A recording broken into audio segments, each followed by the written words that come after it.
네, 오늘의 말씀의 제목은요, 바울의 두 번째 전도 여행입니다. 우리가 계속해서 사도행전에 대한 이야기를 듣고 있고요. 또 바울에 대한 이야기를 거의 한 달째 이야기를 하고 있는데, 그만큼 바울이 우리가 성경에서 아는 인물들 중에서도 굉장히 중요한 위치를 차지하고 있는 사람이다라는 사실을 알 수 있습니다. 오늘은 바울이 첫 번째 여행을 마치고 이제 또 두 번째 여행, 더 먼 곳으로 가는 두 번째 여행을 하는 시간을 우리가 같이 따라가 보는 시간으로 한번 같이 여행을 떠나보려고 합니다. 넘겨주시면요. 네, 목사님이 한번 2차 전도여행에 대한 내용이 나와 있는 사진을 준비해 봤는데요. 이제 한눈에 보는 바울의 2차 전도여행이라고 되어 있습니다. 안디옥부터 다시 안디옥으로 돌아오기까지 수많은 도시들과 지역들을 방문을 하는데요. 그 중에서도 오늘 다룰 내용은 빌립보라는 곳입니다. 그래서 5번에 보면은 목사님 빨간색으로 동그라미를 쳐놨는데, 빌립보에서 이제 루디아를 만난 이야기, 또한 오늘 내용에서 나타날 바울이 이제 감옥에 갇히는 이야기, 누구와 함께? 신라라는 사람과 함께 감옥에 갇히는 이야기를 한번 해보려고 합니다. 넘겨주시면요. 이제 지도를 다시 한번 볼 텐데요. 1차 전도 여행은 우리가 잘 아는 것처럼 안디옥에서 이제 구브로 섬으로 갔다가 아시아만 도는 여행이었다면요. 2차 전도 여행은 이제 아시아뿐만 아니라 마게도냐라는 곳까지, 그러니까 유럽이라고 할 수 있는 곳까지 같이 가는 여행이 됩니다. 그러니까 이전보다 더 멀어졌어요. 그리고 더 많은 사람들을 만나게 되는 여행이었습니다. 그래서 우리가 잘 아는 것처럼 여기 있는 아시아라는 지역은 오늘날의 터키라는 나라고요. 이 아시아를 넘어서 이제 마게도냐라는 곳, 그러니까 오늘날의 유럽으로 가게 되는 이야기를 담고 있습니다. 그래서 우리가 오늘 볼 빌립보는 어디 있냐라고 했을 때 지도의 화살표를 따라가다 보면 여기 맨 위에 있죠? 맨 위에 빌립보라는 곳이 있습니다. 그래서 오늘은 빌립보에 대해서 조금 살펴보려고 합니다. 그리고 또 왜 빌립보가 중요한지도 한번 살펴보도록 하겠습니다. 넘겨주시면요. 2차 전도 여행의 특징이라고 되어 있습니다. 2차 전도 여행은요, 바울의 첫 번째 유럽 전도 여행입니다. 아시아에서만 전도 여행을 했던 바울이 이제 2차 전도 여행을 통해서는 유럽까지 전도를 하기 위해서 진출을 하는 모습을 보여줍니다. 범위가 더 넓어진 거죠. 유럽에는 아무래도 유대인들이 적었을 거예요. 물론 사람들이 이사를 하면서 다른 지역들에도 살기는 했지만 유대인들이 아무래도 절기를 지킨다라고 하는 게 뭐예요? 예루살렘에 가서 성전에서 예배드리는 것을 중시했잖아요. 그렇게 가려면 우리 친구들도 생각해 보세요. 굉장히 먼 거리에 있으면 예루살렘에 다시 오는 게, 당시에는 뭐 비행기가 있던 것도 아니고 기차가 있던 것도 아니고 뭐 자동차가 있던 것도 아니다 보니까 일반 사람들이 말을 구해서 말 타고 오는 것도 한계가 있고, 그렇다 보면 어떻게 해요? 걸어와야 되는데 막 한 달이 걸리고, 막 걸어가면은 막 몇 달이 걸리는 길이에서 다시 가서 예배드리고 다시 집에 온다면 생활을 제대로 할 수가 없잖아요. 그러다 보니까 예루살렘과 가까운 지역에 유대인들이 많이 살았지 유럽까지 가서 사는 경우는 굉장히 드물었습니다. 그래서 유대인들이 적었어요. 적다는 것은 무엇을 의미하냐면, 유대인들은 몇 명 이상이 모이면 회당을 무조건 지어요. 마치 교회를 짓듯이 교회를 짓는다고 그냥 우리 친구들한테는 간단히 얘기해 볼게요. 교회를 막 열심히 지어요. 그러면 거기가 교회가 있으면 누가 있는 거예요? 유대인이 있는 거죠. 교회 이꼴 유대인. 뭐 예를 들어 회당 이꼴 유대인이라고 생각하면 돼요. 그래서 유대인들이 모여서 예배를 드려요. 자신들이. 어떻게? 예루살렘에 가지 못하더라도 회당에 모여서 같이 예배를 드리는 거예요. 유대인들은 그만큼 하나님을 잘 믿는 사람들이었기 때문에. 그래서 회당이 있어야 되는데 유럽에는 회당이 없어요. 교회가 없으니까. 믿는 사람들도 많이 없고 유대인들이 일단 적으니까 회당에서 예배 드릴 수가 없었어요. 근데 전에 목사님이 설교 중에 이야기했던 것처럼 바울은 선교를 다니면서 가장 중요하게 여겼던 게 그 마을에, 그 지역에 있는 회당을 먼저 찾아가요. 왜냐하면 회당에 가야 나도 유대인인데, 바울도 유대인이라고 이야기했죠. 유대인이기 때문에 같은 유대인을 만나서 말씀을 전하면서 예수님을 전하는 게 훨씬 어때요? 수월해요. 편해요. 쉬워요. 그냥 길가에서 아무나 붙잡고 전도하는 것보다 그곳에서, 회당에서 사람들을 만나서 말씀 전하는 게, 그리고 그 회당인 유대인만 있지 않고 이방인들도 많진 않지만 조금씩 섞여 있기 때문에 그곳에서 말씀 전하는 게 좋기 때문에 회당 전도를 했는데, 유럽의 문제는 회당이 없다는 거예요. 아시아에는 회당이 있는 곳들이 많지만. 그래서 약간 어려웠을 거예요. 그래서 오늘 말씀에도 보면 문 밖 강가에 앉아서 뭐 하는 이야기들, 뭐 이런 것들이 이야기가 많이 나와요. 그 이유가 유럽에는 회당이 없었기 때문에 그런 경우들이 많았다라는 것을 일단 알면 좋을 것 같고요. 이따가 영상을 통해서도 우리가 한번 살펴보도록 하겠습니다. 그리고 또 중요한 점은 1차 전도 여행 때는 우리가 잘 아는 바나바랑 같이 전도 여행을 떠났었는데요. 2차 때는 실라라는 사람과 함께 전도를 하러 다니게 됩니다. 파트너가 바뀌었어요. 파트너가 바뀌고, 또 2차 전도 여행의 특징 중에 하나는 1차 전도여행 때도 바울이 많이 힘들었는데 2차 전도여행 때는 더 힘들어요. 감옥에도 갇히고 여러 가지 산전수전을 다 겪게 되는데 이러한 일들이 일어나게 됩니다. 이제 아시아에서 유럽이라는 지역, 마게도니아라는 지역으로 넘어가게 되면서 가장 먼저 들렸던 곳이 바로 빌립보입니다. 다음 넘겨주시면요. 유럽 최초의 세례자라고 되어 있는데요. 사도행전 16장 12절에서 14절 말씀에 보면은 빌립보에 이르니라고 되어 있어요. 아까 우리 지도를 생각해 봅시다. 맨 위에 있었던 유럽의 첫 번째 빌립보에 이르니 마게도니아 지방의 첫 성이었대요. 성지였던 것 같아요. 당시에. 지금은 성의 형태는 남아있지 않지만 또 로마의 식민지였다. 그러니까 로마의 문화를 품고 있는 도시였던 것 같습니다. 이 성에 수일을 유했대요. 유했다는 게 뭘까요? 거했다, 거기에 지냈다 라는 거예요. 며칠 동안 거기에서 지내는데 라고 하고, 이제 13절 말씀해 보면 안식일에 이제 예배 드려야 되는 날이죠. 우리가 기도할 곳이 있을까 하여. 이 말이 뭐예요? 회당이 아까 없었다 그랬잖아요. 회당에서 기도하고 회당에서 예배해야 되는데 회당이 없어요. 그러면 어떻게 해야 돼요? 야외 예배를 드려야겠죠? 그렇기 때문에 기도할 곳이 있을까 해서 찾는 거예요. 예배 드릴 곳을 좀 찾다가 문 밖, 여기서 말하는 문은 그냥 일반 문이 아니고 성문이에요. 성문. 당시에 빌립보라는 성이 있었기 때문에 성문 밖으로 나가서, 성 안에서 예배 드리긴 좀 그렇잖아요. 왜? 로마인들이 많이 있으니까 아무래도 시선이 집중되고 기도를 집중할 수 없었을 거예요. 그래서 성문 밖으로 나가요. 갔더니 강이 하나 있네? 강이 하나 있어요. 강가에서 앉아요. 앉아서 이제 기도를 좀 하려고 그러는데 그 강가에 여자들이 있었대요. 뭘 했을까요? 뭐 물가에 있었으니까 뭐 몸을 씻을 수도 있고, 뭐 예를 들어서 뭐 빨래를 했을 수도 있을 것 같고, 여러 가지 일들을 했을 것 같아요. 물을 뜨러 온 여인들도 있었을 것 같고. 어쨌든 14절에 계속해서 보면 이 두아디라시에 있는 자색 옷감 장사래요. 옷감을 장사하는 사람이에요. 이 사람이 루디아인데, 여기서 신기한 거, 하나님을 섬기는 루디아라 하는 사람이래요. 하나님을 섬긴대요. 여기서 주목해야 될 것이 하나님을 섬기는 사람이다. 신기하잖아요. 유럽에도 하나님을 섬기는 사람이 있었다는 거예요. 이게 포인트예요. 어쨌든 이 하나님을 섬기는 루디아라는 한 여자가 말을 듣고 있을 때 주께서 마음을 열어 바울의 말을 따르게 하신지라 라고 되어 있죠. 바울이 여기서도 이제 말을 하면서 말씀을 전했던 것 같아요. 그러니까 루디아가 그 바울의 이야기를 호감을 가지고 듣는 모습. 그게 여기서 보면 마음을 열었다는 것. 주께서 마음을 연 거예요. 여기서도 우리가 알 수 있는 것.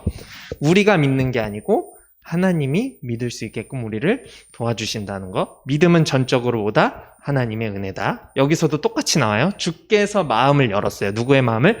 하나님을 믿던 루디아의 마음을 열어서 바울과 대화할 수 있게끔 해주셨다. 그러니까 전제가, 계속 말하지만 전제가 내가 아니에요. 하나님이세요. 하나님이 우리에게 마음을 열게 하셔서 우리가 똑같이 하나님을 믿을 수 있게 된 거다라는 거예요. 다음 넘겨주시면요.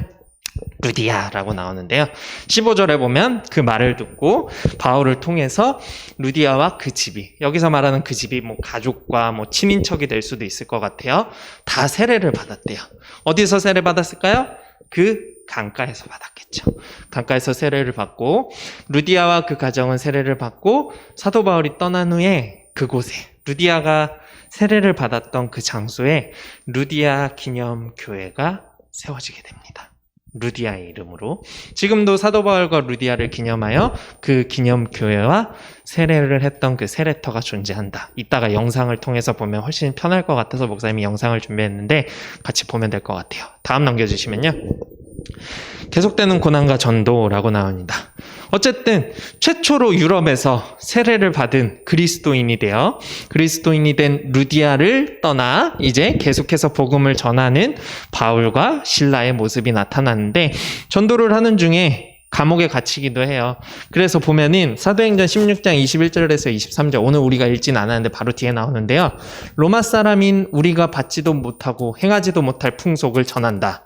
이게 무슨 말일까요?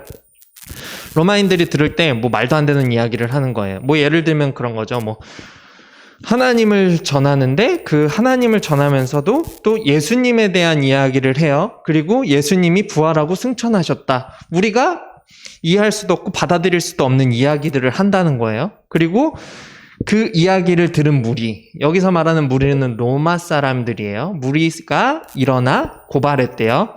저 바울과 실라라는 사람이 이상한 풍속과 이상한 예수라는 뭐 신이라고 하는데 자신들은 잘 모르겠는 그런 것들을 전도하고 다닌다라고 하니까 이제 로마의 상관들이 옥에 가둡니다. 그리고 간수가 뭐예요? 감옥을 지키는 지킴이에요. 감옥을 지키는 사람에게 명해서 감옥에서 못 나오게 든든히 지켜라 라고 이야기를 하고 있는 겁니다. 그런데 그날 밤에 지진이 일어나서 감옥문이 열리고요. 감옥문이 열리면 어때요? 사람들이 본능적으로 도망가야죠. 감옥문이 열렸는데 지금이 아니면 탈출할 수 있는 기회가 없잖아요. 그렇기 때문에 도망갈 줄 알았는데 바울과 실라는 문이 열렸음에도 불구하고 도망가지 않고 그 자리에서 그냥 있어요. 기도하고 찬양하면서 그 자리에 계속해서 있는 거예요. 그 모습을 보고 간수가, 감옥을 지키는 사람이 놀래서 왜 너네는 도망을 가지 않지?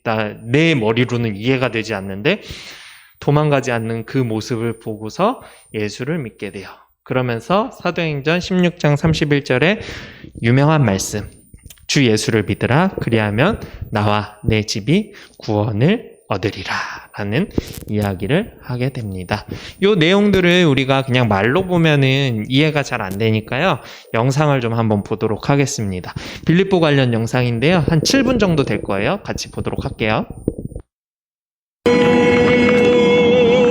내 사모하는 주님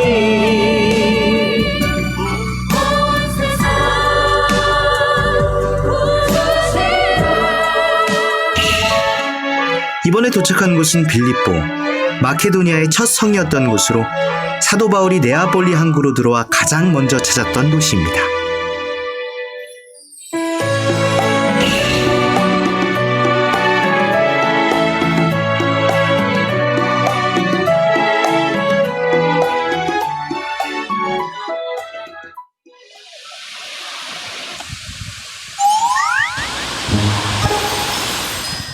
이거 안 되겠네. 아니 아까도 굴기가 안 되더니 이거 참나. 보세요, 보이세요? 아니 장로님, 아니 저를 이렇게 따라오셔야지. 제가 저기서 설명할 게 있거든요. 빌립보에게 저 세례 강가가 어디냐면, 이리 오세요. 장로님 이리 오세요. 박 장로님, 아니 굴기가 너무 빠졌어요. 아니 저보다 먼저 가시면 어떡해. 아니 먼저 와서 사진 찍고서 볼일. 아니죠. 예, 이제 시작인데 제대 말년도 아니고 그렇게 우리 사도행전 16장 10절에 보면 장로님 여기 보세요. 같이 한번 보세요. 네, 네. 안식일에 우리가 기도할 곳이 있을까 하여 문 밖 강가에 나가. 어디라고요? 강가에. 그러니까 문 밖 강가란 말이에요. 네. 이게 문 밖이라는 것은 성문밖. 집의 문밖이 아니고 성문밖이에요. 그러니까 지금 요 앞에가 그 무덤이거든요. 네. 무덤은 성 안에 있을 수가 없어요. 그렇죠. 근데 이게 무덤짜리거든요. 성 어디야? 안쪽이다, 바깥에다? 바깥에다. 그걸 설명을 드리려고 그랬는데.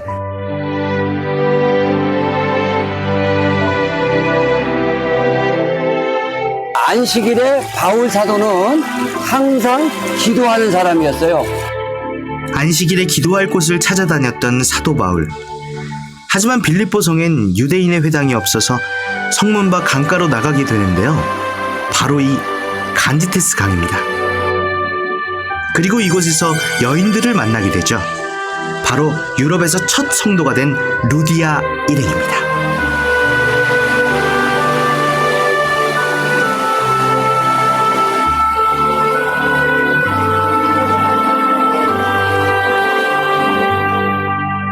바로 이 강이 루디아가 사도 바울에게 세례를 받았던 곳이라고 해요. 루디아라 한 여자가 말을 듣고 있을 때 주께서 그 마음을 열어서 이제 바울의 말을 따르게 하니까 바울이 이곳에서 당장 세례를 준 거예요. 그래서 생겨난 교회가 우리 여기 있잖아요. 그래서 이 빌립보의 루디아에 의해서 첫 번째 교회가 생기는 거예요. 우리는 이 역사적인 장소에서 세례 대신 세족식을 했습니다. 목사님이 손수 장로님들과 제 발을 씻겨주셨어요.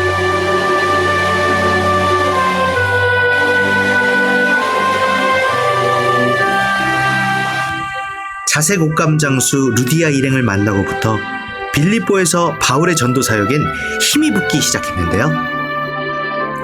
빌립보에 남아있는 거대한 유적지, 당시 회당식 교회였던 바실리카의 흔적들은 그때 빌립보의 기독교가 얼마나 융성했는지를 보여주는 증거입니다. 이게 오늘날 기준으로 해도 엄청 크거든요. 네, 그러니까 이 바울이 빌립보에서 복음을 전하고 그 이후에 이 빌립보 지역이 얼마나 복음이 왕성했던가를 우리는 이 자리에서 확인할 수가 있어요.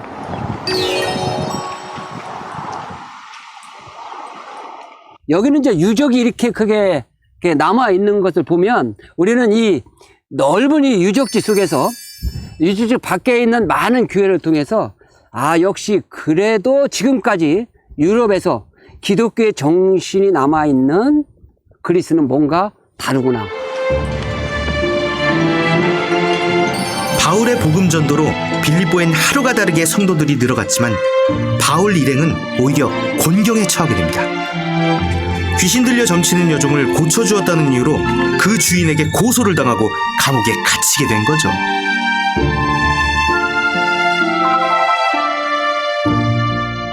이곳이 바로 바울과 실라가 갇혔던 그 감옥입니다.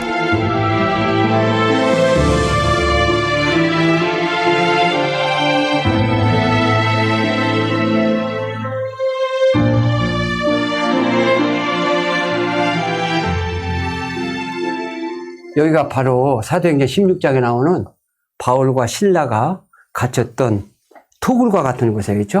뭐 두 사람이면 거의 독방 수준인데 여기서 너무 좋은 일을 했는데도 불구하고 감옥에 갇혔잖아. 그런데도 불구하고 여기서 오히려 기도하고 찬송 부르고 나 같으면 정말 그렇게 하겠느냐 이거예요. 그런 상황 속에서 내가 좋은 일을 했는데 감옥에 갔다. 좁고 답답한 감옥에 갇혀서도 오히려 뜨겁게 기도하고 찬양했던 바울과 실라. 결국 그 기도와 찬양 소리는 옥문을 뒤흔들고 족쇄를 푸는 기적을 일으켰습니다. 예수 그리스도로 말미암아 감옥에서 나왔던 바울 사도처럼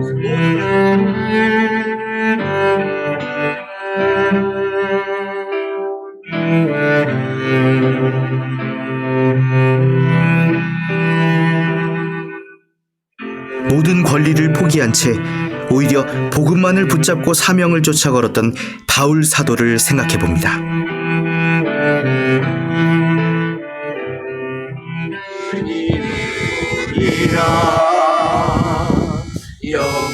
그리스도의 남은 고난을 자신의 몸에 채우는 것이 오히려 영광이자 기쁨이라고 했던 삶.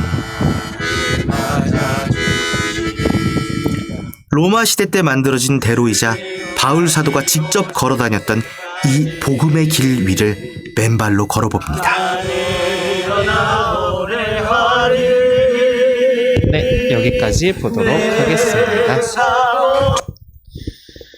영상으로 보니까 좀 이해가 쉽죠. 네, 그래서 지금 현재도 루디아 기념교회가 있고요. 세례터가 남아있고 바울이 갇혔던 감옥, 아까 보니까 영어로 프리즌 ST 해가지고 세인트 바울이라고 돼 있는데 사도 바울이 갇혔던 감옥이라는 뜻입니다. 어쨌든 이러한 곳이 실제로 존재한다. 지금도 우리가 빌립보에 가면 볼 수 있지만 코로나 때문에 지금 못 보고 있죠. 그래서 꼭 기회가 되면 터키 지역에 갈 수 있는 기회가 오면 꼭 빌립보에도 가보고 사도 바울의 흔적들, 유럽의 사도 바울의 흔적이 우리가 생각하는 것보다 엄청나게 많아요. 가는 곳곳마다 남아있는 기념교회들이 많기 때문에 그래서 꼭 기회가 된다면 빌립보도 한번 가볼 수 있었으면 좋겠습니다.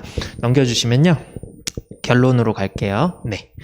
루디아와 또한 간수 등등 많은 유럽 사람들이 이렇게 복음을 듣고서 예수님을 믿게 돼요. 그리고 구원을 받게 됩니다.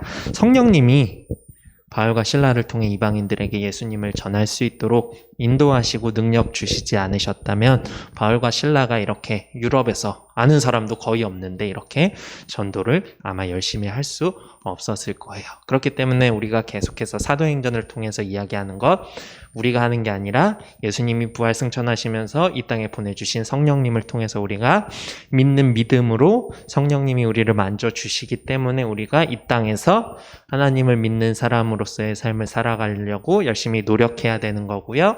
그 삶 속에 성령님이 함께 하시면 능치 못할 것이 없다. 못할 것이 하나도 없다. 저 못하는 거 많아요 라고 우리가 고백하는 삶을 살아가지만 그 삶 가운데서도 우리가 하나씩 하다 보면 내가 이룰 수 없는 것 같지만 마침내 이루어지는 것들이 많다는 사실입니다. 우리는 할 수 없어요. 하나님께서 도와주셔야 할 수 있다는 그 사실을 믿고 의지하면서 우리 친구들이 살았으면 좋겠고요. 마지막에 보시면 예수님을 믿으면 구원받게 된다는 사실은 누구에게나 동일하게 하나님은 차별이 없으세요. 가난한 자나 부자나 예수님을 싫어하는 사람이나 예수님을 좋아하는 사람이나 누구나 하나님은 사랑하세요. 똑같이 사랑하세요. 이 땅에 있는 모든 사람을 사랑하시고요. 하나님을 믿고 또한 예수님을 믿는 사람은 누구에게나 구원의 길이 열려 있다는 사실을 우리에게 성경을 통해 또한 이러한 예전의 이런 역사적인 사실들을 통해서 우리는 알 수가 있습니다. 그래서 우리가 이번 한 주간에 또 2021년을 맞이하면서 생각해보고 기억해야 할 것은 하나님께서 올 한 해도 우리 친구들과 함께 해주실 것이고 우리 친구들의 삶을 인도해 주실 것이고 우리 친구들은 2021년도에도 내 삶을 통해서 하나님께 영광 돌릴 수 있도록 또한 예수님을 믿는 믿음이 더욱더 커질 수 있도록 또한 성령님 내 안에 함께 계셔서 내가 무엇을 통해서 하나님께 영광 돌리려고 할 때 하나님께 그 내 감사의 은혜들을 보답하고 싶은 마음을 전할 때 내게 힘주시고 도와주세요 라고 하면서 기도할 수 있는 우리 친구들이 될 수 있었으면 좋겠고요. 어쨌든 한 살이 더 먹었잖아요. 한 살이 더 먹으면서 우리 친구들이 키도 계속 크고 있지만 몸도 마음도 튼튼해지고 예수님을 믿는 믿음도 더욱 성장해서 우리 친구들 하나님께서 정말 기뻐 받으시는 우리 친구들의 삶과 우리 친구들의 훗날의 장래의 일들을 위해서 열심히 달려가는 우리 친구들이 되었으면 좋겠습니다. 예수님을 믿어야 구원받는다는 건 불변의 진리예요. 그래서 변하지 않기 때문에 우리는 예수님을 믿어야 해요. 그래서 이번 올 한 해도 우리 친구들이 예수님을 믿는 믿음을 위해서 더욱 기도하고 말씀 듣고 찬양하고 그런 시간들을 잘 가질 수 있었으면 좋겠습니다. 그래서 그러한 위주의 활동을 좀 해보려고 생각을 하고 있는데 코로나가 빨리 끝나서 우리 친구들과 같이 만나서 공과도 좀 하고 같이 즐거운 시간들도 좀 보낼 수 있었으면 좋겠습니다. 기도하게요. 사랑과 은혜가 풍성하신 하나님 감사합니다. 바울을 통해 유럽이 복음의 물결에 휩싸이고 또한 유럽뿐만 아니라 아시아와 이 땅까지 또한 땅끝까지 계속해서 복음이 전해지게 하심을 감사합니다. 그 복음 전파를 통해 우리가 예수님 믿게 하심을 또한 감사합니다. 우리가 믿는 예수님 나만 믿고 끝나는 것이 아니라 주변에 예수님 믿지 않는 사람들에게도 우리가 용기 내어 힘내어 예수님 전할 수 있게 하시고 바울이 왜 그토록 예수님을 전하려고 노력하는 삶을 살았는지 우리가 기억하며 우리가 삶 속에서 무엇을 하든 어디에 있든 누굴 만나든 예수님의 제자로서의 삶을 잘 살아갈 수 있도록 도와주세요. 또 이 시간 준비한 헌금 드린 친구들이 있습니다. 그 헌금 쓰이는 곳마다 하나님 아버지 더욱더 예수님을 아는 사람들이 많아지게 하시고 더욱더 예수님의 그 사랑과 은혜가 느껴질 수 있도록 도와주세요.